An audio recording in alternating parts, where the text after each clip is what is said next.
বন্ধুগণ, আপনারা যদি কোনো প্রতারণায় ভুগছেন, যেমন কোনো ব্যাংকিং পরিষেবা, কোনো বীমা পরিষেবা, ক্যাশ পরিষেবা, বৈদ্যুতিক পরিষেবা, কেনাকাটার পরিষেবা, ড্রাইভিং লাইসেন্স পরিষেবা, রেশন কার্ড পরিষেবা, জাতিগত শংসাপত্র পরিষেবা, নার্সিংহোম পরিষেবা, ডাক্তারি পরিষেবা, রেলওয়ে পরিষেবা, ডাক পরিষেবা, জন্ম সার্টিফিকেট পরিষেবা, মৃত্যু সার্টিফিকেট পরিষেবা, এই নানা রকম পরিষেবাগুলির মধ্যে যদি প্রতারণা হচ্ছে, আপনারা চলে আসুন উত্তর দিনাজপুর ক্রেতা সুরক্ষা দপ্তর। উত্তর দিনাজপুর ক্রেতা সুরক্ষা দপ্তরে এসে অভিযোগ দায়ের করুন, অবশ্যই তার প্রতিকার পাবেন। নমস্কার।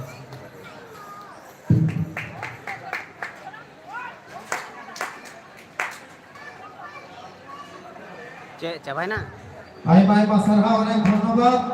এইবার আমাদের সামনে নৃত্য করে দেখাবে মাঘিয়াপাড়া মারাঙ্গুরু স্বর্ণ জয়ন্তী দল।